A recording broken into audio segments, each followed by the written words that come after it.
G'day fellas and welcome to A Casted Game. This is game number 6 in the series between Puppy Boy, who spawns in on the south side of the map, playing as the Abbasid Dynasty. On the opposite side of the map, I say opposite, but once again I get caught out, over on that east side of the map playing as the Blue Mongols, we've got Vortex. Ladies and gentlemen, game number 6 in this series. It started off looking like it was going to be a clean sweep, but now I'm starting to get a little bit worried for Puppy Paw. Vortex is coming out of the gates. Look, he was a little bit slow out of the gates, but he's picking up speed. It's looking like Vortex is gathering a bit of tempo here. I'm looking forward to seeing what he's got in store for us today, because this is a matchup that is quite interesting. This is a matchup that's developed over a few months. I would say it's been a really interesting matchup where it's not just as straightforward as it seems. There was a time where Mongols was considered, almost always going to win in this matchup, and then all of a sudden, I remember back at N4C, the Abbasid Dynasty just came out of nowhere, and it was like, this civilization, how do you beat it? It's just crazy good. So I'm looking forward to seeing what we've got here. Puppy Paw could be going out for the early gold. You can see him back at home. Actually going to be... Is he population blocked? Oh my god, he's population blocked. Oh my god. Ladies and it's one of the best players in the world getting population blocked. Don't feel bad if it happens to you at home. This is the best player in the world getting population blocked for about 2 to 3 seconds right there at a minute 30 into this game. And it's for a ticket for, well, it's for a chance at the golden ticket, isn't it? I mean, or not even for a chance at the golden ticket. It is for a golden ticket in this game. Plenty of sheep coming through. Of course, the map Frisian Marshes, not made especially, but it is this specific version has been made specifically for the Road to Red Bull Wallalol Legacy. So a little bit about this map.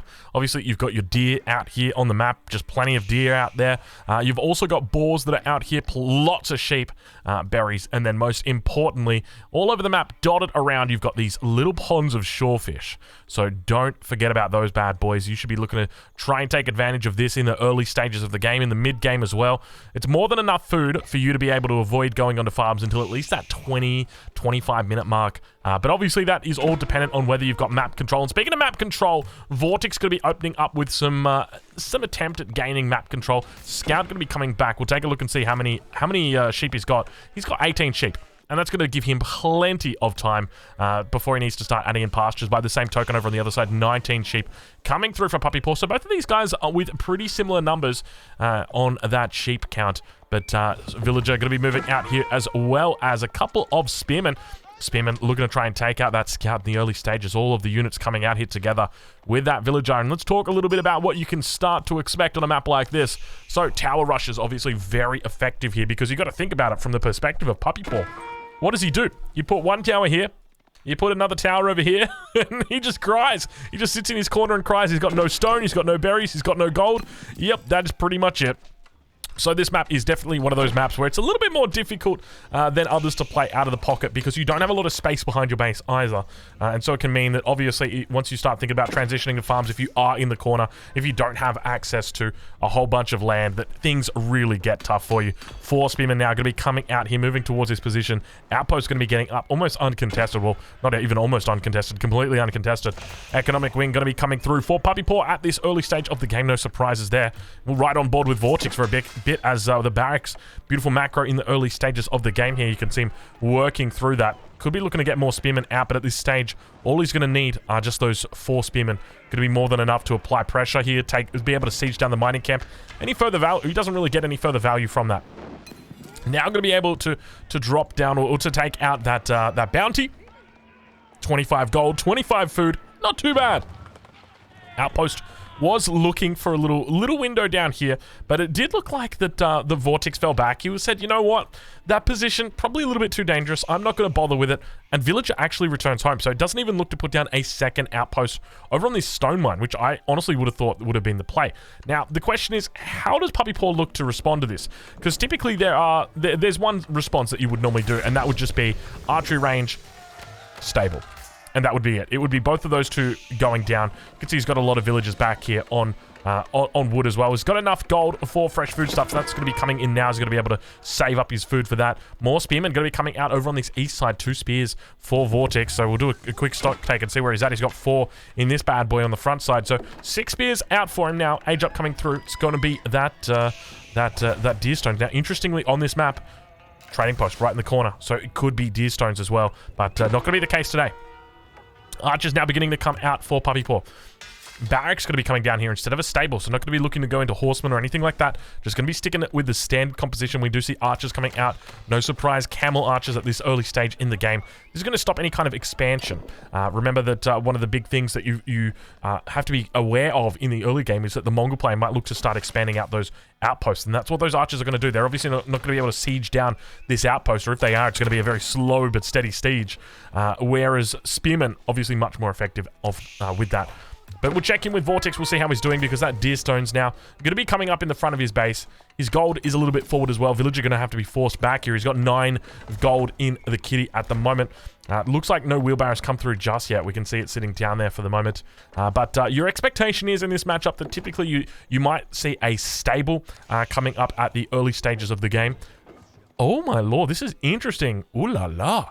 This is not something that I expected to see at all. Puppy Paw coming out with an early battering ram. That's a 6-minute battering ram, and I guess that is one big factor when it comes to this matchup. I mean, if you're going to outpost rush an Abbasid player, you gotta be ready for that. You gotta be ready for that super smart, that super fast battering ram, and that's gonna be the case here. So battering ram gonna be coming in. There's plenty of archers here as well, though, so those archers gonna be able to take out any of the spearmen if they do try and throw out a few torches, but obviously able to dive back into the outpost as well. The age ups now come through for Vortex. Keep that in mind. So I would expect that we've got arrow slits coming up on this outpost, and indeed we do have arrow slits. Now going to be looking to take a mining camp as well. Keep in mind, we still don't have wheelbarrow at this stage. Not even a mill is up just yet. Down towards the south, we can see the Khan just working on a couple of villages, and that battering ram going to begin rampaging towards that outpost. And now the spearmen going to be coming out, immediately jump back inside, but you can see the little dance that gets done right here, and the battering ram just going to be forced to chill out for the moment. Now, one of the alternatives is that he can just look to drop all these units inside the battering ram, and then as soon as the units come out, he just puts the units out of the battering ram. So that would be one of the alternatives, but Puppy Paw not going to be looking to do that just yet. Plenty of wood gathered up. Now, remember, it's super smart opening here that he's done. Think about this. 150 wood on the archery range, 150 wood on the barracks, a whole bunch of wood on the archers, 300 wood on the battering ram, and still 300 wood in the kitty right now for his town center. So he's been investing heavily in wood, but it's paid off for him, because it's really done an absolute, magic wonder in that regard, because that's the only safe resource he really had. Battering ram now heading down towards those 5 spearmen. A couple more archers going to be coming out here. So it's actually Vortex going to be looking to play a bit of a heavier feudal. We do see that archery rangers come down. Pasture also going to be the name of the game here. But looking to try and defend onto this outpost here. We see an outpost also going to be coming up for Puppy Paw. He's going to be trying to race this one up, but unfortunately for him, it looks like it might be a little bit too late to get that one up. The archer's going to be coming up now. We can see him teeing off towards that Hardened Khan. 59 health on that bad boy. He's going to be able to pop off the attack speed arrows. Villager's going to be coming in. He's going to be careful not to lose them. We can see one of those archers going to be going down it now, looking to pick off the villagers. Villager going to have to fall back. It's going to lose its life. He manages to take one out, and now forces back outpost with the arrow slits going to be coming through here. Definitely seems like this this berry patch is long for this world.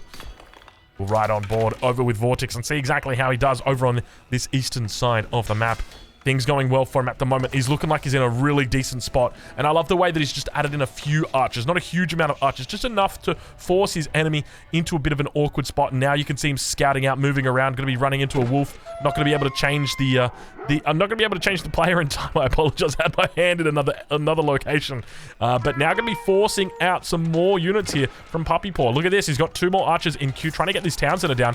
If he loses this position, it could be terrible. So he knows how important it is to hold onto this. But keep in mind, behind this, Vortex on the way to Castle Age is 2/3 of the way there at the moment. Needs a little bit more resources, and then he's going to be able to drop down that landmark. But look at the numbers here opening up for Vortex. Things looking really good. He's cleaned up all of these units.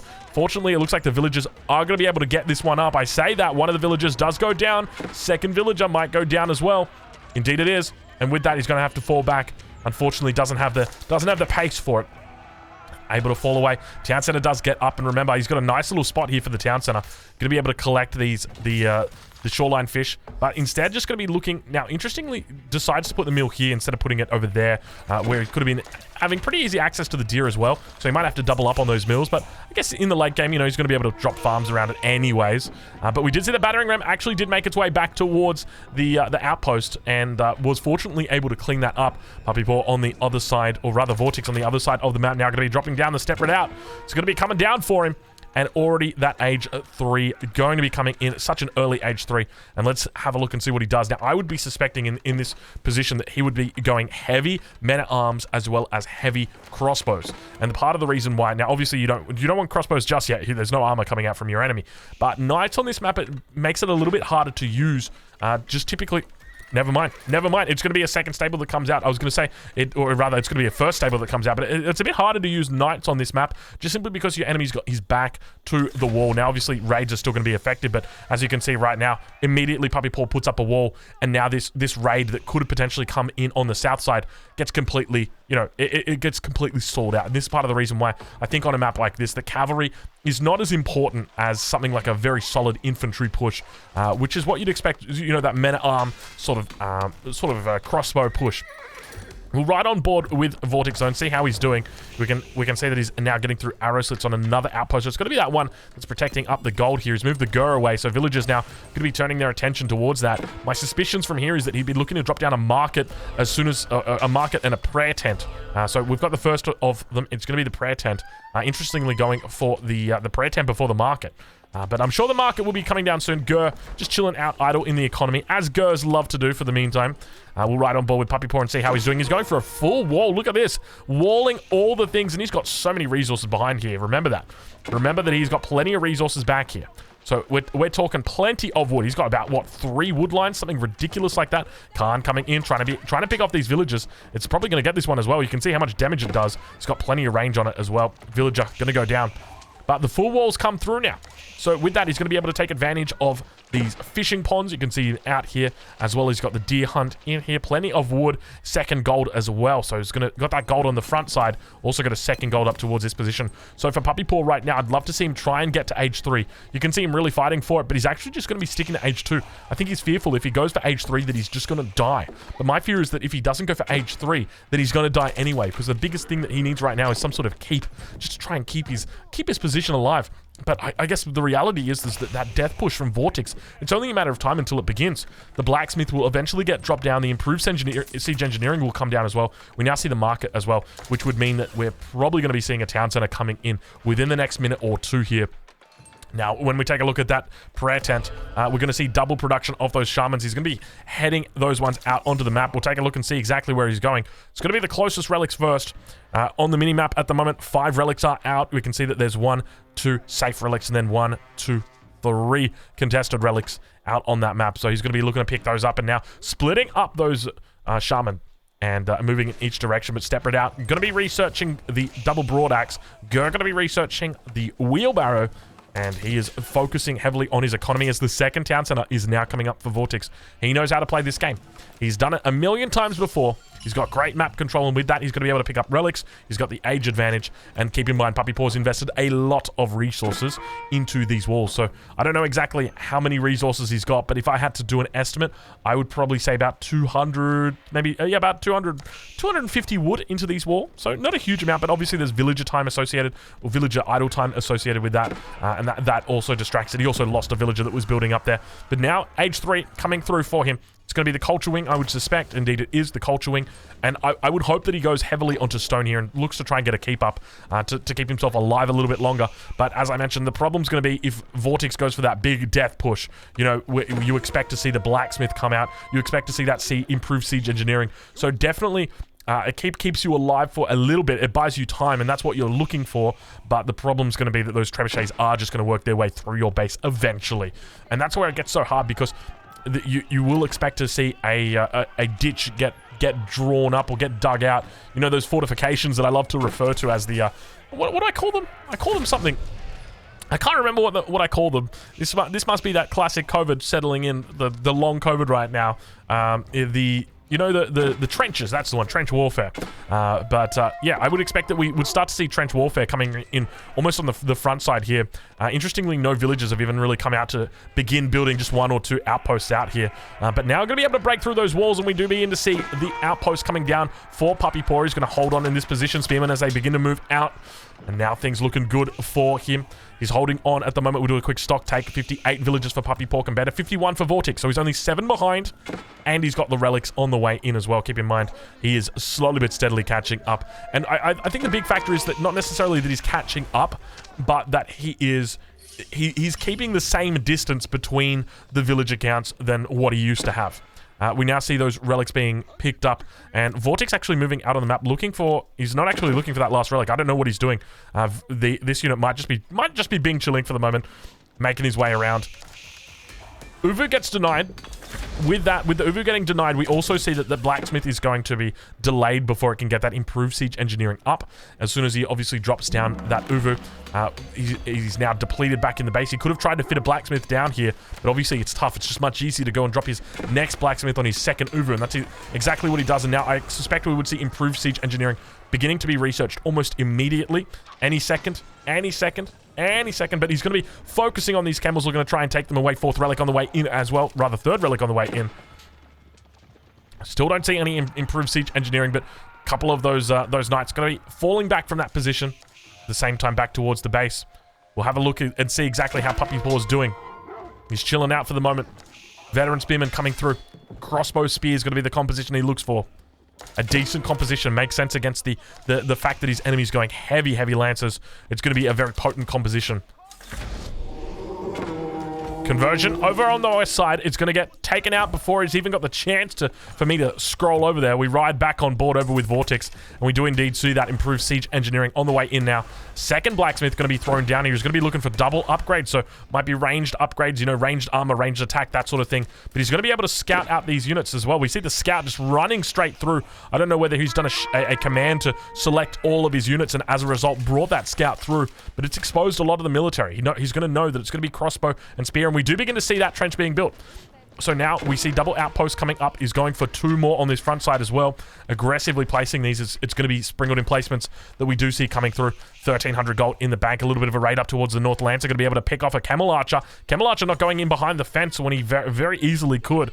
Unfortunately going to be losing his life, and now that Camel Archer going to be turning his attention towards that Palisade Gate. Riding on board with Puppy Paw. He's definitely walled himself in the corner. They say nobody puts Puppy Paw in the corner, but they may be very confused because I believe the original term was baby. Siege Workshop going to be coming down now. He's going to be looking to do some sort of trebuchet. Now, one of the interesting things to note, the matchup between these two civilizations, both have got the ability to build siege on the field. We've got the siege tower, the Mangonel, the Springled, as well as the battering ram that can be built here by the Abbasid player, but they cannot build trebuchets on the field. They have to build a siege workshop if they want that. But our Mongol player, he is going to be able to build trebuchets on the field. Not as powerful as the trebuchets of his opponent. These are only traction trebuchets compared to counterweight trebuchets. Go Google it right now. You can see there's actually a pretty big difference between them. One of them is going to be using traction, whereas the other is going to be using counterweights. There you go. That is how about that for some big brain stuff right there? You didn't expect that kind of knowledge out of a guy like me, did you? No sirree bop. But traction trebuchets have a much shorter range, though. 13 tiles of range against 16 tiles of range. Also, a little bit less health, a little bit less damage. All those little things that really come in. But, I mean, at the end of the day, it's a bit of a trade-off, isn't it? You know, you can build your trebuchets out in the middle of the map. That's going to be a pretty decent bonus that you've got. Outposts might get cancelled out here. He's got to be careful with it. Plenty of outposts going down here. Springled emplacements coming through. We see that he looked to get +1 ranged attack as well. +1 melee armors come through for him. Right on board with Puppy Paw and see what he sees. Springled moving forward, looking to try and take out the enemy Springled. It's going to be a bit of a heal. He's got to be careful here when he's taking out these enemy Springleds. If they both shoot at the same time, they will one-shot the Springled, and there won't be an option to try and heal through that. If he's able to try and get them to fire at different times, that could be all the difference. And you can see him pushing forward right now. That Springled on the backside is going to be careful not to be taken out. The Trebuchet going to be able to unfold, heading down towards these buildings, looking for a bit of damage here. It's going to hit that outpost, I suspect. This Trebuchet going to be coming out now for Puppy Paw. You can see the difference between these two. 100 with 450. Compare that over to the Traction Trebuchet. We're talking 100 with 200 bonus. So still quite a bit of damage on those bad boys, just not a lot of building damage. That's going to be your primary difference. Firing off now on that outpost. We see that the outpost might go down here if he doesn't turn around and begin to repair it. It looks like it's going to be the case here. He's going to be, unfortunately, losing this outpost. A nice little defensive position for him there. Provides that line of sight as well for the trebuchets. And interestingly, we see the outpost get destroyed, and he just immediately rebuilds it. So really, you know, a very small lapse in attention right there cost him 100 wood. Obviously, it would have cost him wood as well to repair that outpost, but you can't help but feel like it might have been a significantly smaller amount. More outposts coming up. And look at this trench that he's building. This is something that we often talk about, you know, trench warfare. When it comes to Age of Empires 4, it involves a lot of these outposts, and you're only going to see more of this after the patch. So remember, there's a big patch that's coming through. It is going to see even more of this warfare coming through. Beautiful micro coming out right from Vortex, but now he's got to fall back away from this position. So you might be wondering, why is it going to happen more after the patch, Drongo? What is going to change the outposts that we're going to be seeing more of this? So in the next patch, keeps are going to cost stone to repair. So a lot of the pros have said, and this is something that I called out as well, instead of building keeps, people are just going to build outposts with sprinkled emplacements. They're still really strong, and they cost wood to repair. So that's the big factor. You compare the amount of wood that's on this map right now. We take a look at all of the wood here. Okay, you got 78 trees, and that's not even including the ones at the top. Well, let's call it 100 trees. That's 15,000 wood just in one of these patches, right? 15,000 wood. Compare that to stone. 3K, 4.5K, 6K, 9K. All the stone on the map basically adds up to 15,000. And in a single wood patch, you've got the exact same amount of wood. So it means that it's going to be much more difficult to repair your keeps, to repair your castles. And as a result, people are going to say, well, stone is very precious. I'm not just going to start wasting it on a keep. When an outpost does the exact same thing, an outpost is still going to force a trebuchet. You're still not going to be able to push in an outpost with sprinkled emplacement. So why would I even bother with a keep? That is going to be the question. But now we've got ourselves a bit of a fight. Looking at one gauge here. Springald's going to be able to unfold on the backside. Vortex with beautiful micro. Able to take out a lot of the Springalds of his enemy. You can see the micro coming out from him. Just completely overwhelming his enemy. The Mangonel's going to be able to make their way in as well. Crossbows on the backside will enter into the cinematic mode right now as the Spearmen try their best to fill the gap, plug the hole, do all those things. The Trebuchet unfolding as well. And this beautiful composition. But at the same time, the trench has been largely cleaned up. Just a single outpost has been all that he's needed to clean up this position. Obviously, the primary difference here is that he's not looked to repair these outposts and subsequently lost a fair bit of the resources here associated with them. He's continuing a micro back at this point in time. The Springalds on the backside going to be able to look to hold on and provide a bit of extra damage. He's got the Khan in there as well.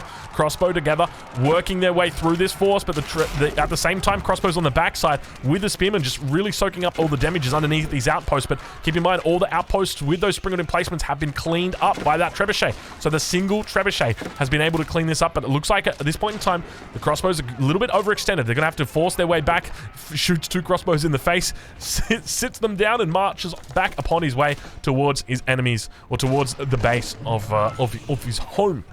We'll do a quick stock take and see where we're at right now. It's Puppy Paw sitting on 100 villagers compared to Vortex on 92. When it comes to the relic count, we're going to be looking at a 3 relic count over here compared to 2 relics for Puppy Paw. Really? I'm impressed. Damn, Puppy Paw picking up 2 relics. That's pretty good. A 3-2 split against against a Mongol player that got up that early. And like, that was a pretty early age up when I think about it. I have to double check, but if I remember correctly, it was like a... Was it a... I want to say like a 12-minute age up. It felt pretty quick. I don't know. Maybe I'm crazy. It could have been a bit faster than that. I felt like it was faster than that. I don't know. But we'll have to check the logs. We'll have to check the logs. Keep now going to be coming up. This will be able to buy him more time, but remember, as soon as you drop this keep down, now you're just going to be triggering the Mongol player to go even more heavy on the siege, because this is what it's all about. And you can see the outpost coming up. I really do want to give credit to Puppy Paw. Just having a single outpost up, or a single trebuchet up, is going to be so smart, but he's going to be careful not to lose it. Trebuchet going to be able to fall back here. Villagers are going to be able to repair it. I apologize for my mouse. It's an Age of Empires 4 bug. I don't know why it does that, but the trebuchet is going to be able to survive. Keep going to be able to come up as well. And he's going to be able to clear out this position. And remember, ideally what he's going to want to do is clean out all of these outposts. That way he can actually engage. And we saw what happened. You know, as soon as Puppy Paw cleaned out those outposts, he engaged. And we could see that the emplacements took some time before they came up. But once they came up, he knew he had to pull back from them. They just do too much damn damage. You cannot ignore that damage. But now we see outpost, or rather Step It Out, moving across the map. It's going to be Vortex here, gathering up plenty of gold in that central location. He's got golds back that are a little bit safer, but obviously you want to move out on the map and try and leave those safer golds for later in the game in the event you were to lose map control. But now those second trebuchets going to be rolling out. He's also going to be making a third one. A lot of Springlords back here. This is the classic composition, and remember, this is match point right now. If Puppy Paw wins this game, he is going through to the Red Bull Wololo Legacy, the $300,000 Age of Empires 4 tournament, if he wins this game. By the same token, Vortex was down 3-0 in this set. He's fought his way back. He's up to 3-2 at the moment. If he's able to win this game, he can take it to 3-3, and then both players will be looking at each other on match point in the very final potential map that we will see. Well, not potential, it would be the last map that we would see. So the burden here really sits upon Vortex to try and pull this one out. You can see him just still doing such a great job replacing these outposts. The one key factor here I would have loved to have seen is just pulling up 4 or 5 villages just to repair these outposts. You can see that they only sit on about 1,000 health. They don't have the option to fortify themselves, and as a result, it means it's a little bit more expensive when you do lose them, because you're losing that Springled emplacement, you're losing them quite often. But now that keep is going to be dropping down. The siege rampage begins coming on the way in. We'll enter into the cinematic mode right now as the Mongol player is angry. He's mad. The men-at-arms, the crossbows, they're all out. We talked about this a bit earlier. This is the composition you expect to see. But at the same time, the Springled numbers just nowhere near where they need to be for our Abbasid player. His numbers are really quite weak at the moment. Still, the Puppy Paw looking, unfortunately, a little bit poor right now is probably the best way to say it. Trebs making their way through the base, and we've got ourselves a little bit of a jitterbug right there. I'm not sure if you guys saw that. It looked like a rave on Ibiza. But things, unfortunately, managed to... I think it's when I hover over something. I'm just going to avoid moving the mouse. Wait, if I don't move the mouse, they still do it. Okay, I'm just going to keep my mouse over here. Oh my god, they're just going crazy right now. We've got a disco in the base of Puppy Paw. The trebuchets working together in tandem with those palisade walls, just flickering the lights on and off. Mangonel's moving forward. Mangonel's moving forward, looking into striking distance. Village is going to be coming out. Mangonel shot seconds before disaster, getting their shots off on the back line. Beautiful shots, able to take down a fair amount of damage over on that. We've still got those walls that lose their life. That one was actually white for whatever reason, but Puppy Paw continues to fight on, continues to hold. A bit of reinforcements coming around from the top side. The horsemen as well as the spearmen and crossbows on the back line going to be looking to hold on, but the siege continues, forcing down the throat of Puppy Paw. He says, you are going to take your medicine, son. You are going to drink it all up. I don't care if you don't like the flavor. And the men-at-arms also coming in on the front side. Plenty of units still in here right now for Vortex, and this might be a game. I'm telling you what, Vortex looking really good inside the base here. Once he's on that production, it's going to be so difficult for Vortex to be able to come back from, or from Puppy Paw to be able to come back from this.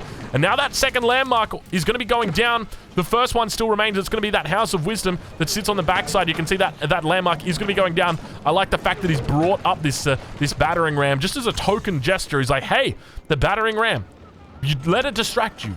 Let you enjoy it. I hope you enjoy this battering ram is what he's saying. 5 trebuchets looking to unfold now on that House of Wisdom. We'll take off the cinematic mode.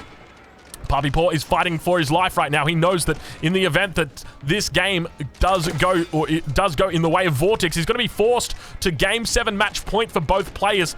Trebuchets not looking pretty right now. I think one of them did go down. Indeed, one of them did go down. 4 do remain.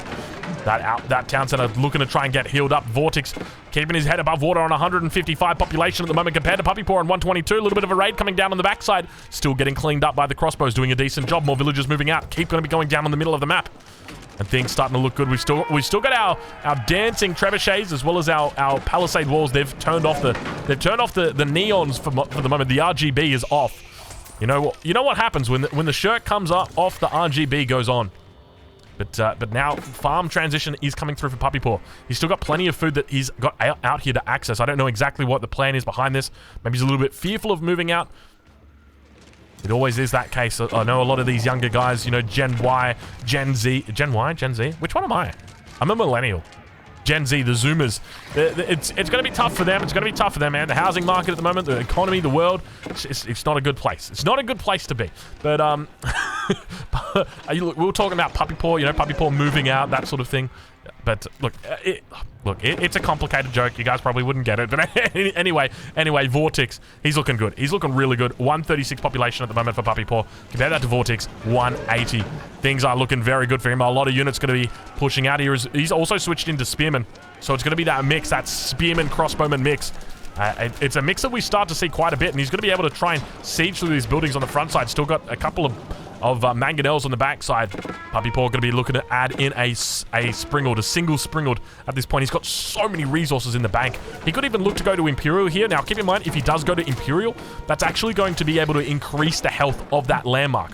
So it might actually keep him in the game a little bit longer if he does that. But obviously, it's going to take time for him to get there. And I tell you what, that's a pretty last... that is a last resort kind of thing. But, I mean, at this point, ideally, what I'd love to see from Puppy Paw, just buy 1,000 wood and just drop down 4 more Springalds and try and push this out. Because you look at the Springald numbers here, they're not the healthiest. There's only 2 Springalds out. If he's able to really push these Springalds back, I guess the other issue that he's going to have is he doesn't really have too many Mangonels in here to stop this attack from coming down.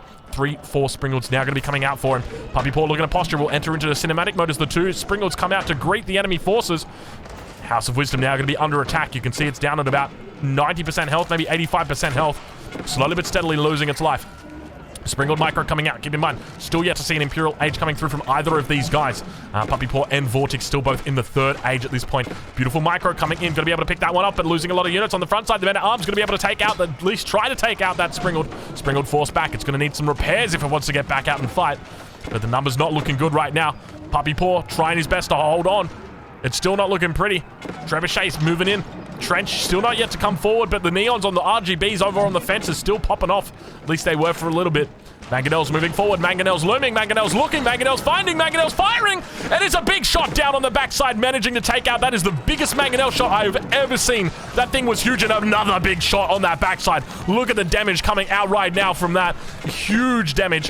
Horseman going to be running in, looking to try and take down the siege at the same time. The Men-at-Arms on the front side. There is no siege left for Puppy Paw. Very little siege that is remaining at the same time. He's now going to be looking to go to Imperial, trying to extend out his life a little bit longer, but the infantry mass is so significant right now for Vortex. I think we might have a game number 7, ladies and gentlemen. I think we might have a game number 7. Puppy Paw is slowly but steadily dying. The numbers falling for him. He lost a lot of units on this backside. The Mangonel shots came off and they were just too much. Good game gets called. We go into game 7. It is match point for both players. The golden ticket is on the line. Fellas, I tell you what, game 7, you better not miss it. It's going to be the next video coming up on this channel. Do not go anywhere. It is going to be an absolute banger, I promise you.